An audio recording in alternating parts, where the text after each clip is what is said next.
ਅੱਜ ਮੈਨੂੰ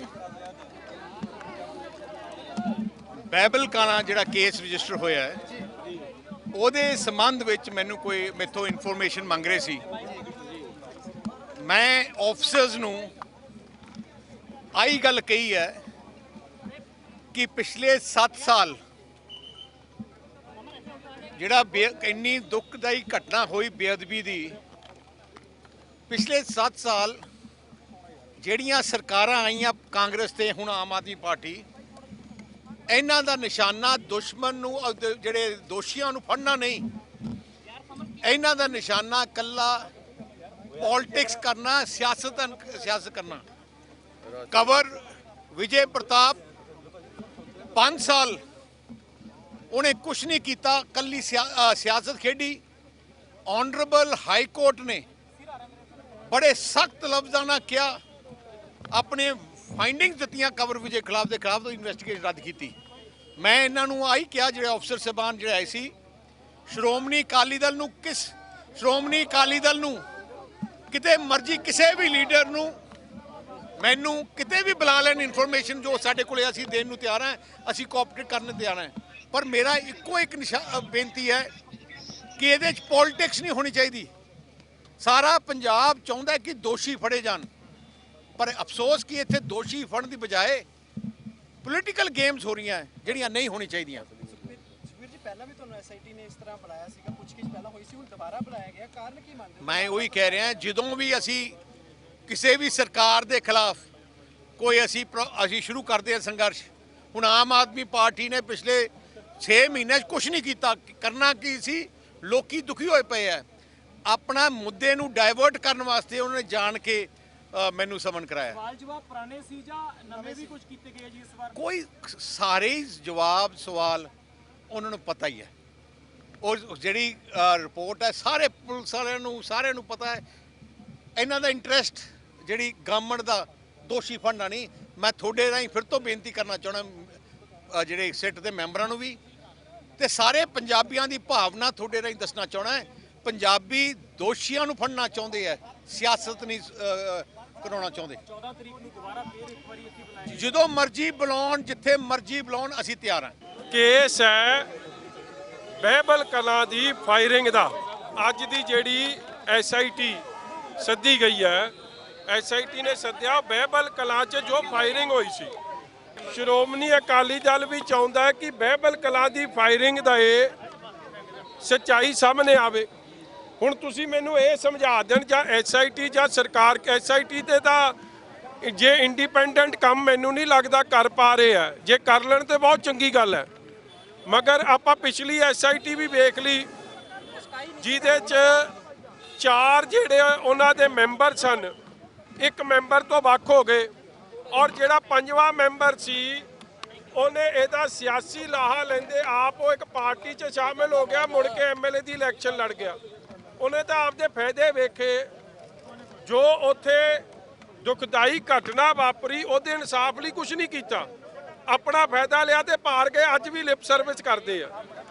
ਹੁਣ 302 ਦਾ ਮਾਮਲਾ ਹੈ, ਉੱਥੇ ਬਾਈਬਲ ਕਲਾਂ ਦੀ ਫਾਇਰਿੰਗ ਦਾ ਮਾਮਲਾ ਹੈ। ਮੈਨੂੰ ਇਹ ਸਮਝਾ ਦੇ ਐਸਆਈਟੀ ਜਾਂ ਕੋਈ ਸਿਆਣਾ ਬੰਦਾ ਕਿ ਹੋਮ ਮਿਨਿਸਟਰ ਜਾਂ ਚੀਫ ਮਿਨਿਸਟਰ ਦਾ 302 ਦਾ ਜਦੋਂ ਇਹ ਵਾਕਿਆ ਹੋਇਆ, ਜਦੋਂ ਫਾਇਰਿੰਗ ਹੋਈ, ਕੀ ਉਹ ਮੌਕੇ ਵਾਕਿਆ ਹਾਜ਼ਰ ਸੀ? Answer is no. ਫਿਰ ਤੁਸੀਂ ਹੋਮ ਮਿਨਿਸਟਰ ਨੂੰ ਜਾਂ ਚੀਫ ਮਿਨਿਸਟਰ ਨੂੰ ਕਿਉਂ ਸੱਦਦੇ ਹੋ? ਜੇ ਇਹੀ ਤੁਸੀਂ ਪ੍ਰੈਸੀਡੈਂਟ ਸੈੱਟ ਕਰਨਾ ਹੈ, ਫਿਰ ਸਿੱਧੂ ਮੂਸੇਵਾਲੇ ਕੇਸ 'ਚ ਭਗਵੰਤ ਮਾਨ ਨੂੰ ਕਦੋਂ ਸੱਦਿਆ ਜਾ ਰਿਹਾ, ਇਹ ਦੱਸ ਦੇਣ ਮੈਨੂੰ। ਕਿਉਂਕਿ ਇਹਨਾਂ ਨੇ ਤਾਂ ਸਿਕਿਉਰਿਟੀ ਕੱਲੀ ਵਿਡਰਾਅ ਨਹੀਂ ਕੀਤੀ, ਉਹ ਮੀਟਿੰਗ ਚੀਫ ਮਿਨਿਸਟਰ ਸਾਹਿਬ ਦੀ ਅਗਵਾਈ ਹੇਠ ਹੋਈ। ਉਹਦੇ 'ਚ ਆਪ ਦੇ ਟਵਿੱਟਰ ਹੈਂਡਲ 'ਚ ਸਾਰੀ ਜਗ੍ਹਾ ਲਿਸਟ ਜਨਤਕ ਕੀਤੀ ਗਈ। ਤੇ ਜੇ ਇਹੀ ਮਾਪਦੰਡ ਆ, ਫਿਰ ਤਾਂ ਸਿੱਧੂ ਮੂਸੇਵਾਲੇ ਦੇ ਮਰਡਰ ਲਈ Bhagwant Mann himself is responsible.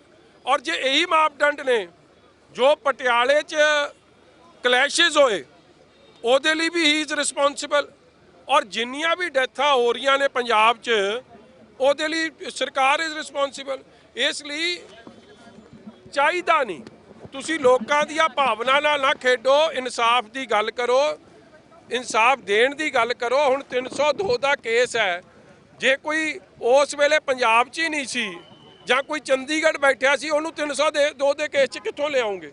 ਇਹ ਕੇਵਲ ਤੇ ਕੇਵਲ ਨਾ ਪੀੜਤਾਂ ਨੂੰ ਇਨਸਾਫ ਦੇਣ ਦੀ ਗੱਲ ਹੈ, ਨਾ ਸੱਚ ਸਾਹਮਣੇ ਲਿਆਉਣ ਦੀ ਗੱਲ ਹੈ। ਇਹ ਕੱਲਾ ਆਪ ਦੀ ਫੇਲੀਅਰਸ, ਜੋ ਸਰਕਾਰ ਦੀ ਫੇਲੀਅਰਸ ਨੇ ਉਹ ਤੋਂ ਧਿਆਨ ਭਟਕਾਊ ਦਾ ਇਹ ਇੱਕ ਏਜੰਡਾ ਫੜਿਆ। ਪਹਿਲਾਂ ਕਾਂਗਰਸ ਨੇ ਫੜਿਆ ਸੀ, ਹੁਣ ਉਹੀ ਕੰਮ ਆਪ ਨੇ ਫੜ ਲਿਆ। ਉਮਰ ਵਿਜੇ ਪ੍ਰਤਾਪ ਕਹਿ ਰਿਹਾ ਕਿ ਸੰਮਣ ਖੇਡ ਰਹੇ ਹੋ ਕਿ ਗ੍ਰਿਫਤਾਰ ਕਰੋ। ਸਿਆਣੇ ਬੰਦੇ ਦਾ ਸਵਾਲ ਪੁੱਛ ਲੈ ਭਾਊ, ਜਿਹਦੇ ਨਾਲ ਉਹਦੀ ਆਪ ਦੀ ਪੁਲਿਸ ਹੀ ਨਹੀਂ ਸਹਿਮਤ ਸੀ ਉਸ ਵੇਲੇ। ਮੈਂ ਤਾਂ ਕਹਿ ਰਿਹਾ ਐਜ਼ ਐਮਐਲਏ ਮੈਂ ਉਹਨਾਂ ਦਾ ਸਤਿਕਾਰ ਕਰਦਾ ਕਿ ਲੋਕਾਂ ਨੇ ਉਹਨਾਂ ਨੂੰ ਚੁਣਿਆ। ਤੂੰ ਰੋਕ ਨਾ, ਮੈਂ ਖੁੱਲ ਕੇ ਵੈਸੇ ਹੀ ਬੋਲੂੰ।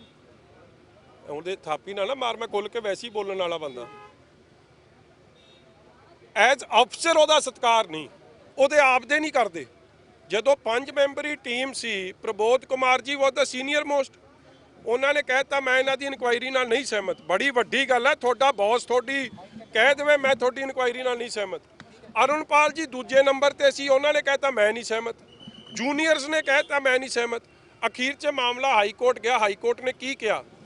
ਸਾਰੀ ਇਨਕੁਆਇਰੀ ਸਟਰਕ ਡਾਊਨ ਕੀਤੀ ਔਰ ਬੜੀ ਸਖਤ ਟਿੱਪਣੀਆਂ ਉਹਨਾਂ ਦੇ ਖਿਲਾਫ ਕੀਤੀਆਂ ਕਿ ਇਹਨੇ ਕੋਰਟ ਨੂੰ ਮਿਸਲੀਡ ਕਰਨ ਦੀ ਕੋਸ਼ਿਸ਼ ਕੀਤੀ ਹੈ, ਇਹਨੂੰ ਜੁਡੀਸ਼ੀਅਲ ਪ੍ਰੋਸੈਸ ਨੂੰ, ਜੁਡੀਸ਼ਰੀ ਨੂੰ ਪ੍ਰਭਾਵ ਪਾਉਣ ਦੀ ਕੋਸ਼ਿਸ਼ ਕੀਤੀ ਹੈ। ਔਰ ਕੁੰਵਰ ਵਿਜੇ ਪ੍ਰਤਾਪ ਦਾ ਪਹਿਲਾਂ ਵੀ ਉਹਨਾਂ ਨੂੰ 5000 ਜੁਰਮਾਨਾ ਹੋਇਆ ਇੱਕ ਕੇਸ 'ਚ।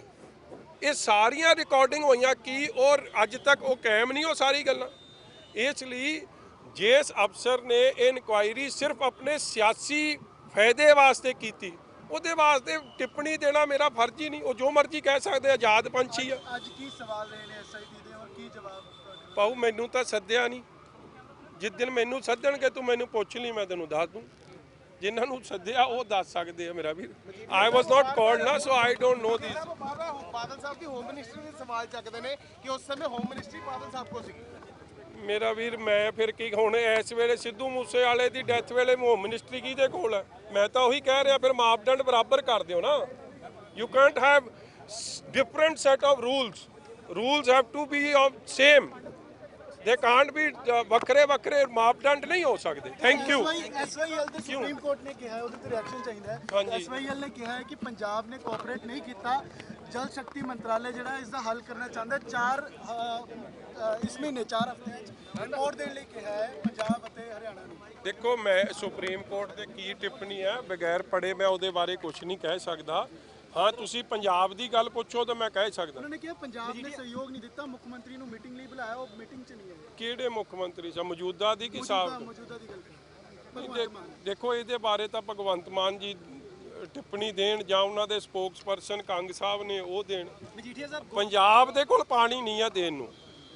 ਔਰ ਐਸਵਾਈਐਲ ਦੇ ਮੁੱਦੇ ਉੱਤੇ ਜੋ ਜਲ ਸ਼ਕਤੀ ਮਿਨਿਸਟਰ ਸਾਹਿਬ ਨੇ ਪਿਛਲੇ ਕੁਝ ਦਿਨਾਂ 'ਚ ਬਿਆਨ ਦੇ ਕੇ ਗਏ ਆ, ਚੰਡੀਗੜ੍ਹ ਦੇ ਮੁੱਦੇ ਤੇ ਚਾਹੇ BBMB ਦੇ ਮੁੱਦੇ ਤੇ, ਉਹਦੇ ਤੇ ਪੰਜਾਬੀ ਨਹੀਂ ਸਹਿਮਤ, ਨਾ ਅਸੀਂ ਕੋਈ ਨਹੀਂ ਸਹਿਮਤ। ਮਜੀਠੀਆ ਸਾਹਿਬ ਜਦੋਂ ਪੰਜਾਬ BBMB ਤੇ ਹੱਕ ਸਭ ਤੋਂ ਜ਼ਿਆਦਾ ਪੰਜਾਬ ਦਾ, ਇਸੇ ਲਈ 60% ਅਫਸਰ ਉੱਥੇ ਪੰਜਾਬ ਦੇ ਲੱਗਦੇ। ਔਰ ਉੱਥੇ ਰਾਜਸਥਾਨ ਜਾਂ ਹਰਿਆਣਾ ਜਾਂ ਦਿੱਲੀ ਦਾ ਬਰਾਬਰ ਦਾ ਹੱਕ ਨਹੀਂ ਹੈ। ਔਰ ਇਸੇ ਤਰ੍ਹਾਂ ਚੰਡੀਗੜ੍ਹ ਪੰਜਾਬ ਦੇ ਪਿੰਡਾਂ ਨੂੰ ਉਜਾੜਾ ਕਰਕੇ ਬਣਿਆ, ਇੱਥੇ ਹੱਕ ਪੰਜਾਬ ਦਾ। ਔਰ ਪੰਜਾਬ ਦੀ ਰਾਜਧਾਨੀ ਇਹ ਪਾਰਲੀਮੈਂਟ ਨੇ ਉਸ ਵੇਲੇ ਅਪਰੂਵ ਕੀਤੀ ਹੋਈ ਹੈ ਕਿ ਹੋਣੀ ਚਾਹੀਦੀ ਹੈ ਪੰਜਾਬ ਦੀ ਰਾਜਧਾਨੀ। ਇਸ ਲਈ ਕੋਈ ਕੀ ਕਵੇ ਉਹ ਨਹੀਂ, ਮੈਂ ਤਾਂ ਪੰਜਾਬੀਆਂ ਦੀ ਭਾਵਨਾ ਵਿਅਕਤ ਕਰਦਾ। ਔਰ ਮੈਂ ਸਮਝਦਾ ਚਾਹੇ ਮੇਰੇ ਪੰਜਾਬ ਦੇ ਭਾਜਪਾ ਦੇ ਵੀਰ ਨੇ ਉਹ ਵੀ ਮੇਰੇ ਨਾਲ ਸਹਿਮਤ ਹੋਣਗੇ। ਮਜੀਠੀਆ ਸਾਹਿਬ ਜਦੋਂ ਗੋਲੀकांड ਤੋਂ ਬਾਅਦ ਸ਼੍ਰੋਮਣੀ ਅਕਾਲੀ ਦਲ ਕੋਲੇ ਸਮਾਂ ਸੀਗਾ ਤਾਂ ਉਹਨਾਂ ਨੇ ਦੋਸ਼ੀਆਂ ਨੂੰ ਸਜ਼ਾ ਕਿਉਂ ਨਹੀਂ ਦਿੱਤੀ? ਹਾਂਜੀ, ਗੋਲੀकांड ਤੋਂ ਬਾਅਦ ਅਕਾਲੀ ਦਲ ਕੋਲ ਵੀ ਸਮਾਂ ਸੀਗਾ, ਉਹਨਾਂ ਵੱਲੋਂ ਕਿਉਂ ਨਹੀਂ ਦੋਸ਼ੀਆਂ ਤੇ ਹੁਣ ਸਮੇਂ ਨੂੰ ਕੀ ਹੋਇਆ ਮੇਰਾ ਵੀਰ? ਤੇ ਤੁਹਾਨੇ ਕਿਉਂ ਨਹੀਂ ਦਿੱਤੀ? ਉਹਨਾਂ ਦੇ ਸਵਾਲ ਹਾਂਜੀ, ਪੁੱਛਾਂਗੇ। ਪ੍ਰੋਸੈਸ ਹੁੰਦਾ ਮੇਰਾ ਵੀਰ, ਐਵਰੀਥਿੰਗ ਇਜ਼ ਅ ਪ੍ਰੋਸੈਸ। ਉਦੋਂ ਆਖਿਆ ਗਿਆ ਕਿ ਇਹਦੀ ਇਨਕੁਆਇਰੀ CBI ਨੂੰ ਦੇ ਦਿਓ, ਦੇਤੀ। ਉਸ ਤੋਂ ਬਾਅਦ ਵੀ 5 ਸਾਲ ਕਾਂਗਰਸ ਦੀ ਸਰਕਾਰ ਰਹੀ ਹੈ। ਬੇਅਦਬੀ ਲਈ ਕਹਿੰਦੇ ਸੀ ਕਿ ਸ਼੍ਰੋਮਣੀ ਅਕਾਲੀ ਦਲ ਨੂੰ ਜ਼ਿੰਮੇਵਾਰ ਠਹਿਰਾਉਂਦੇ ਸੀ ਲੀਡਰਸ਼ਿਪ ਨੂੰ, ਮਗਰ ਚਲਾਨ ਪੇਸ਼ ਹੋ ਹੀ ਗਿਆ ਨਾ। ਕੀ ਪੇਸ਼ ਹੋਇਆ ਉਹਦੇ 'ਚ ਕਿ ਸ਼੍ਰੋਮਣੀ ਅਕਾਲੀ ਦਲ ਦਾ ਇਹਦੇ 'ਚ ਕੋਈ ਜ਼ਿੰਮੇਵਾਰੀ ਨਹੀਂ। ਔਰ ਸੁਭਾਵਿਕ ਹੈ ਸਾਡੀ ਸਰਕਾਰ 'ਚ ਜੇ ਉਹਦਾ ਸਭ ਤੋਂ ਵੱਡਾ ਖਾਮਿਆਜ਼ਾ ਸਾਨੂੰ ਭੁਗਤਣਾ ਪਿਆ, how can we be responsible? ਜਿਨ੍ਹਾਂ ਨੇ ਫਾਇਦਾ ਲਿਆ ਉਹ ਰਿਸਪੌਂਸਿਬਲ ਹੋ ਸਕਦੇ।